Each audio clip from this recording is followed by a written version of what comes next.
All right, welcome to my FX Buddies, the podcast. And I say podcast because there are multiple mediums on which you can engage with this content. But my favorite way, the way that I recommend, and you may want to go, I have two videos. One is interesting, the other is an interview with the president in English. Pretty boring, but I know there's some people like me that just want to gobble up every bit of information that you can. So those are at the bottom of the blog. All right. So it's Saturday, and thank you. Oh, I have to shout out my sponsors. So TE, my sponsor. Thank you, thank you. My friend in Maryland. I don't know if I could say their name. And Fabulous Jewelry Boutique. Thank you, thank you. I appreciate all that you give.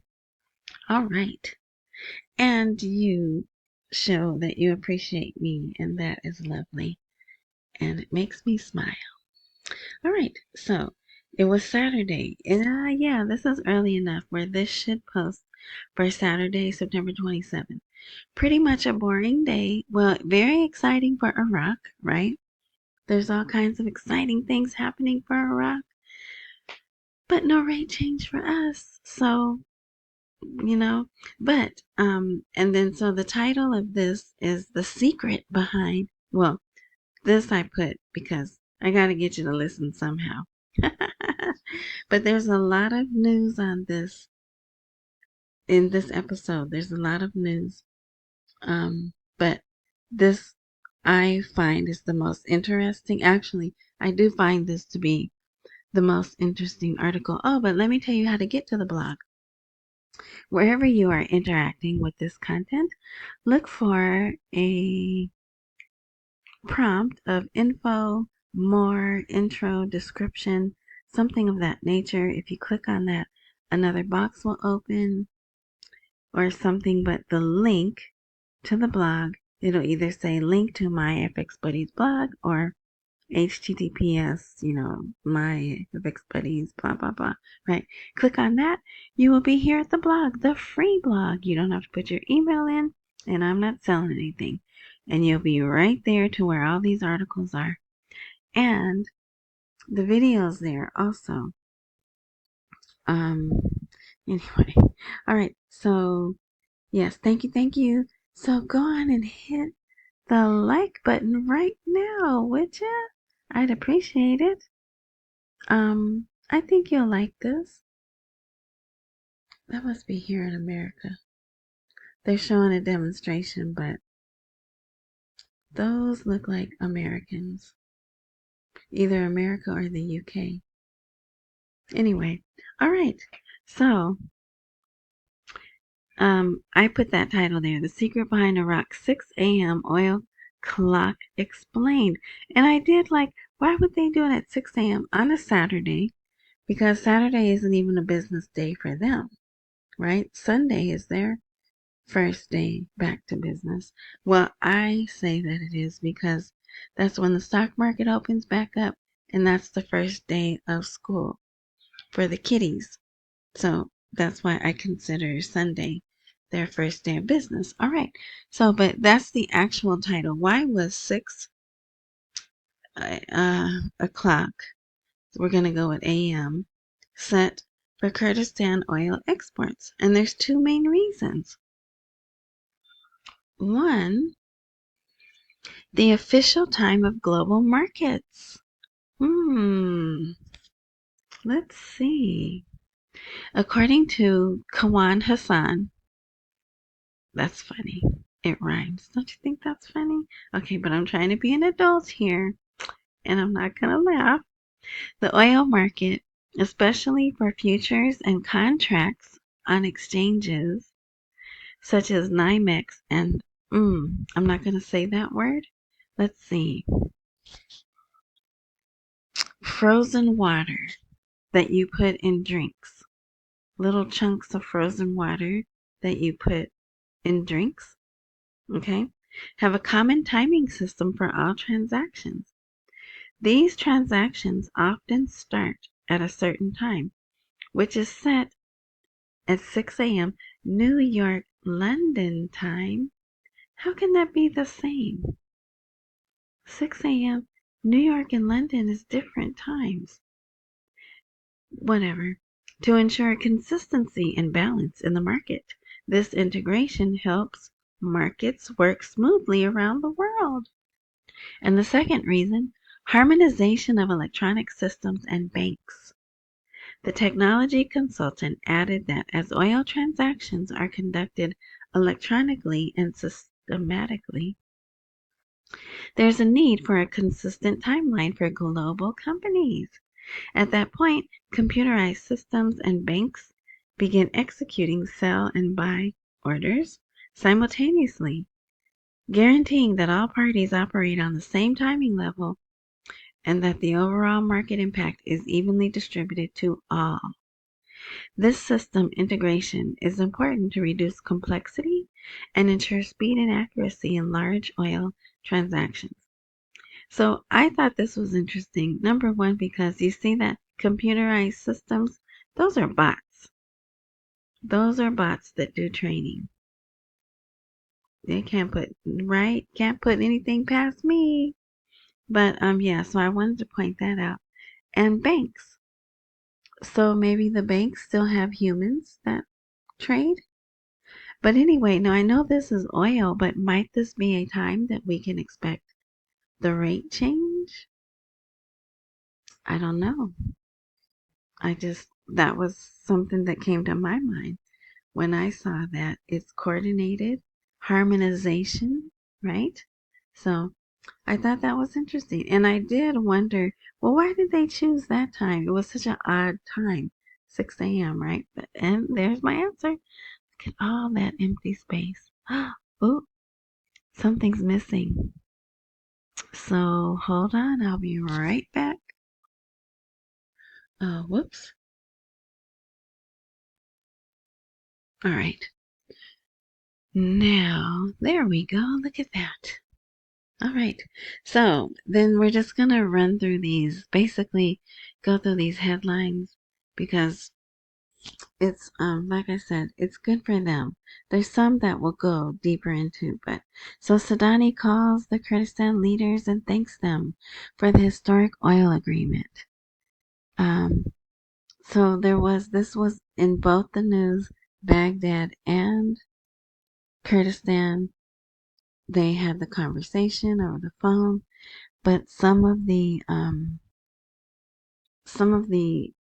pictures will make it seem like they spoke face to face, but those are older pictures that have been used in other articles prior. So here you see they're talking about this deal is an agreement in accordance with the requirements of the Constitution and the budget law. Lots of that being repeated, distributing it equitably to all Iraqis across the country.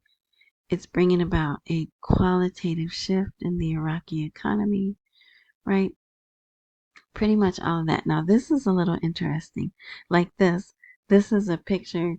It's so funny because they also have this picture here. They're like posting up at each other, right? Looking at each other all seriously. But they have the exact same picture where they're both smiling and laughing at each other. And I remember this. I remember seeing that on TV. But anyway, so Sudani and Barzani discussed the resumption of the region's oil exports and Kurdistan's share of the 2026 budget. So there is a 2026 budget in the works, right? And it clearly says over the phone, but they showed a face-to-face picture there. Sudani thanked Barzani for his efforts in reaching the agreement, while Barzani commended Sudani's role in overcoming obstacles. Wow, did he, right? Expressing hope that the agreement would pave the way for the approval of the federal oil and gas law. So it seems like suddenly, right? We're still in our suddenly September. All of these things could be put out at once. There was nothing in no new Gazette today But I'll be checking for Sunday morning. Sunday morning. If to see if there's a new gazette put out. All right. So yeah, they discussed the employee salaries, the importance of securing the region's share of the 2026 federal budget, and what's this last one down here? They discussed resolving the obstacles to the project's implementation, which is one of the most prominent strategic projects supporting the national economy. So here's an article. Iraq inflation stays low as Iraqi dinar holds steady and jobless rate falls. So same, you could put that headline here in America, just change dinar to dollar, right? As they told us. It was PCE. Remember last night I was like, PC, CPE, so it was the core PCE. They said it's 2.9% here. And then they also had the same uh, the same type of article like this for the Kurdistan region. Inflation is 2.9% and it's been steady. And then here you see they're using the official price of 13.20 for the dinar. All right. So let's see. Oh, here. So remember, if you listened to yesterday's episode, and if you didn't, why didn't you? That's okay. Don't worry, because stay to the end of this episode and a little square pops up. You can just click that square and you see. And yesterday's was good. Yesterday's episode was a really good. Like this one is so-so, right? We could do without this information, right? But yesterday's episode was really, really good. Historic, in fact. Anyway, so and I was like, oh, there's an article about Sadani, but let's talk about it tomorrow, right? So here it is. Sadani at a crossroads, American influence between second term ambition and a difficult domestic reality. So actually this picture right here is just from a few days ago. They had some kind of celebration. It was in the evening. It was outside. And he was watching something. I don't know what. But anyway. So let's see. It's just talking. Okay. The recent political moves of Iraqi Prime Minister Sadani have focused on a clear effort to leverage American influence to strengthen his domestic position, aiming to build external leverage to complement his domestic power. However, they have encountered unexpected obstacles in Washington, where the lack of official engagement and clear signs of apathy appear to be indicators of declining confidence in the diminishing weight of his initiatives in major capitals, reflecting the fragility of the diplomatic base he seeks to build. But, he had so much sabotage. You got Iran over there messing with him.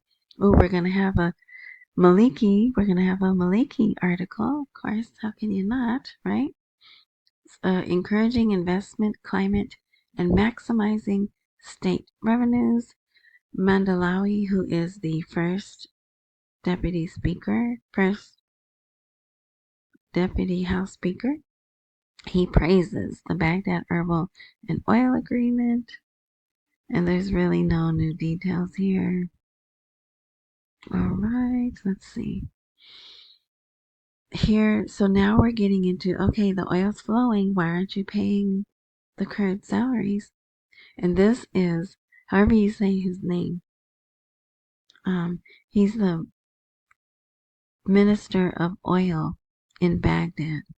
So that was, that was interesting. He gave a press conference, and that was the point. Maybe it was a question presented to him, but they're gonna make that the point, right? Because they still haven't, as far as I can tell from the articles, they still haven't started paying the people.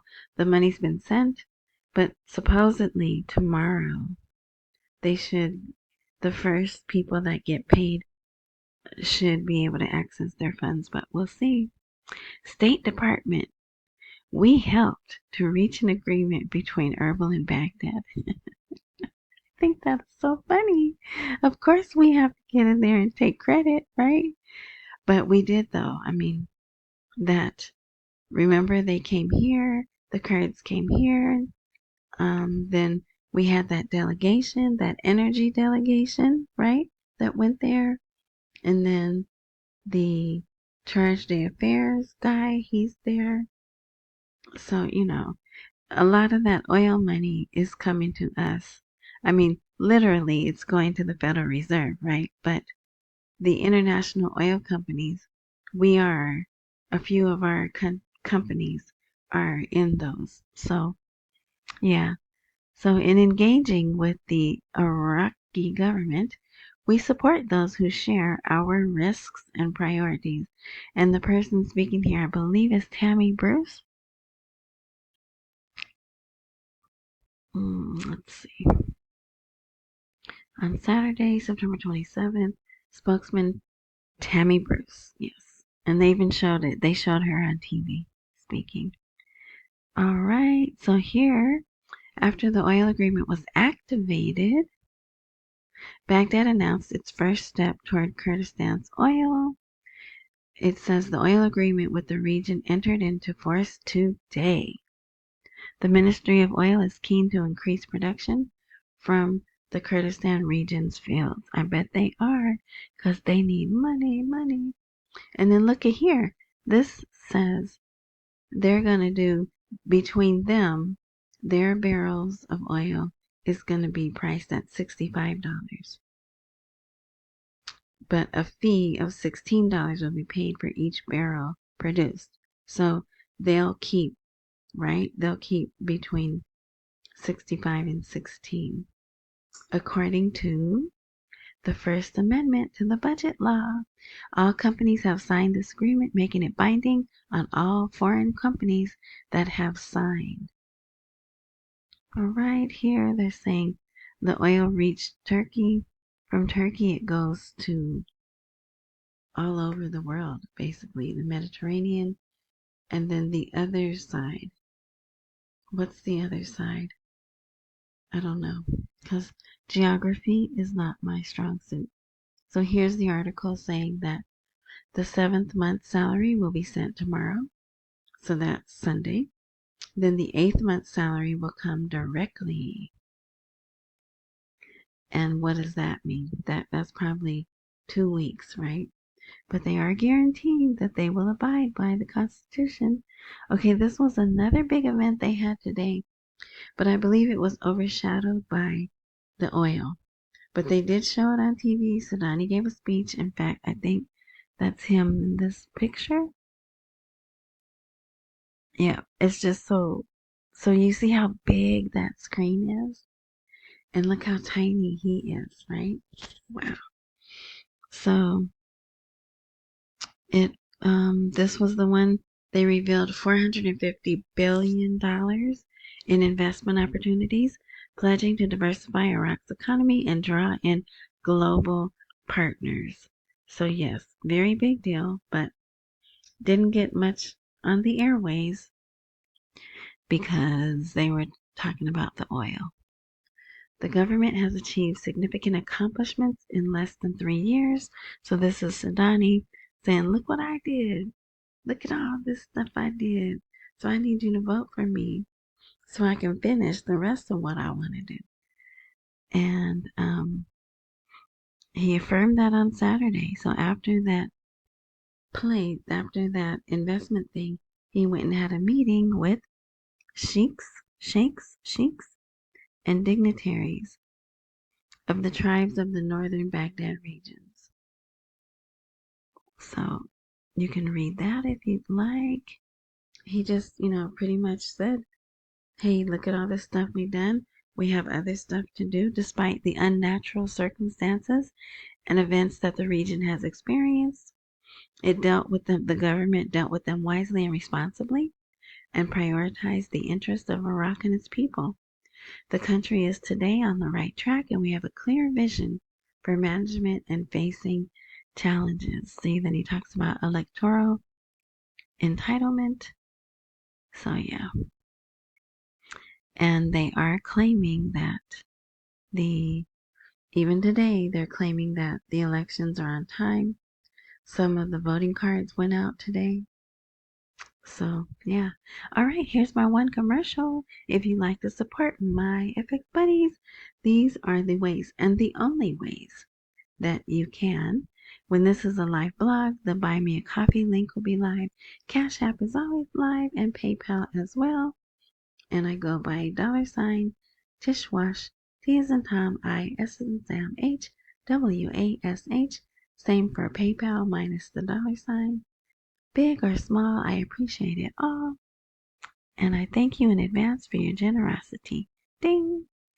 All right, so we're going to really go through these quickly. Matter of fact, I'm going to skip this, but you can see that title there. This is that committee they put together to talk about Iraq and the U.S. rebuilding after the troops leave. Okay, here's Maliki. 10 alternatives to Sudani on Maliki's table. So here he says 10 candidates for prime minister have been presented to him, but that he had not yet approved any of them. Now, keep that in mind. He's backed by Iran, right? Then there's an article. Then here's an interview if you'd like to read that. A lot of people like to read about him. Here. Yes, I wanted to put them back to back, and I did. Iraq's elections are being stolen by Iran before votes are cast. So, who do you really think those 10 people that were presented to him chose, right? Here they're telling you Iran is already trying to have their influence. So, if you like, and this article is from The Hill, thehill.com, but they ran it in Iraq's news. All right.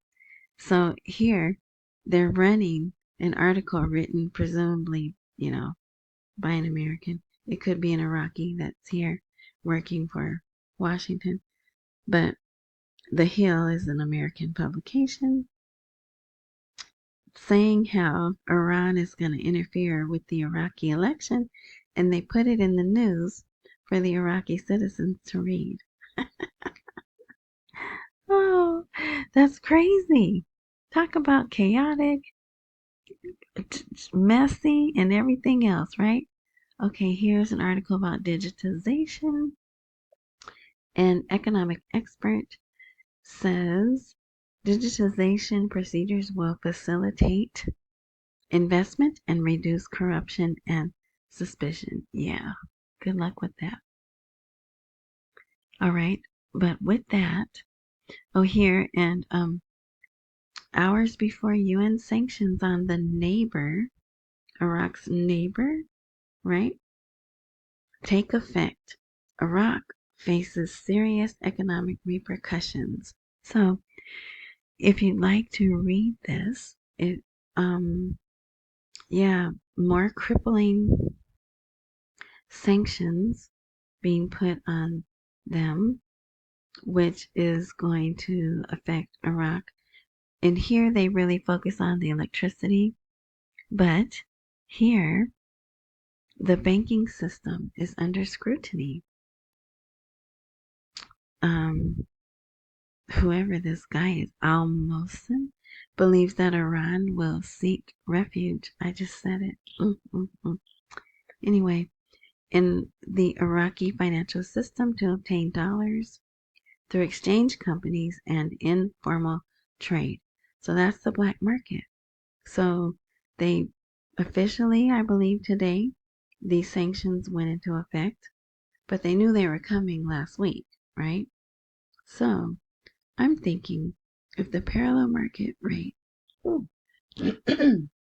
excuse me, if the parallel market rate increases this coming week, that means Iran is doing something to get dollars.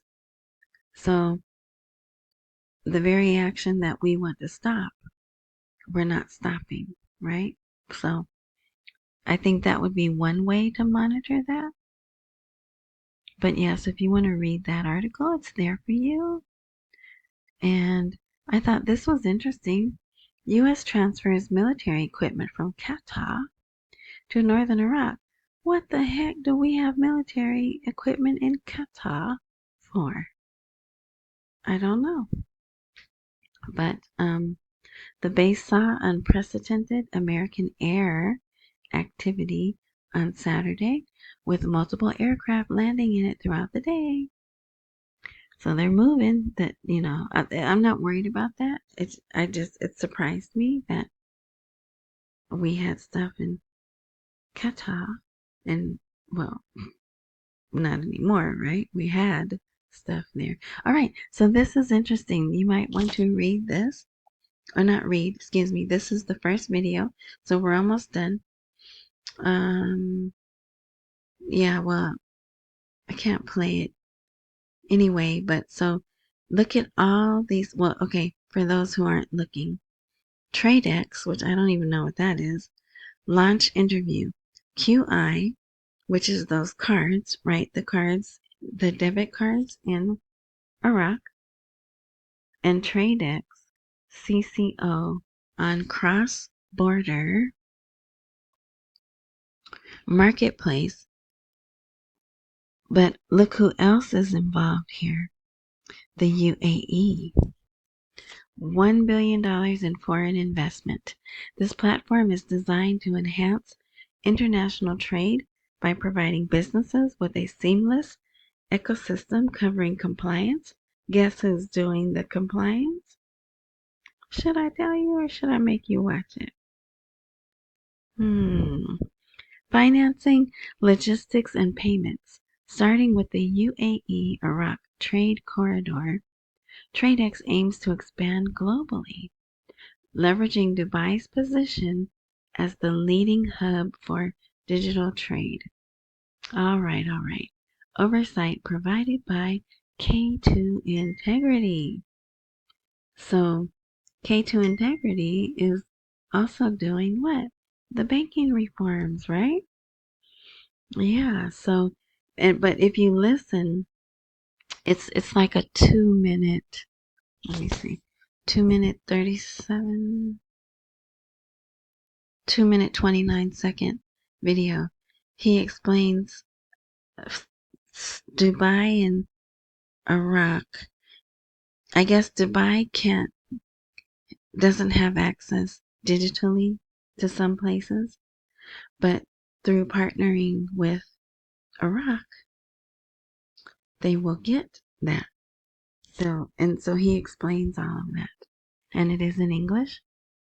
And there they are, all happy. See, they signed their agreement there. So there's this Ginny, excuse me, G is in George, I, N is in Nancy, I, all lowercase. I tried to get more information about that, but it pretty much just says it's a digital payment platform based in Iraq. I can't get any more information, but QCard, Global X of UAE, and TradeX. They're all working to put this, but guess who else? MasterCard is all up in the mix, Amazon Web Services, and K2 Integrity, with support also from DP World, which I don't know what that is. So very serious deal. All right, and then here's the interview that I was saying with the president. Let me see, can I get his name right? Abdul Latif Jamal Rashid. Look at that. It just took me 3 years to get his name memorized. And this is French TV, but it's in English. Both of them are speaking in English. So I know some people like to watch everything they can get their eyes on. And so I know if you go to the blog, you scroll all the way down. Here's the talking points they discuss, and it's there. All right, so that's it. Thank you for listening. Thank you for giving me some of your Saturday night. If you listened at Saturday night, actually anytime, because these are usually about 30 minutes. unless you speed it up. You know how you could speed videos up, right? Because I talk so slow. You could speed me up. Yeah, our time is valuable, and I appreciate that you take the time to listen to me. All right. So thank you. Accumulate while we wait for the rate to appreciate. Don't miss any meals. Pay all your bills. Don't forget to hit the thumbs up button. Again, if you want to catch the last episode, just wait a few minutes, few seconds, actually. You'll be able to click on a square that'll start it for you. Yeah, thanks again. Enjoy the rest of your morning, night, noon, whatever time frame you are indulging in this content. And we'll meet again tomorrow.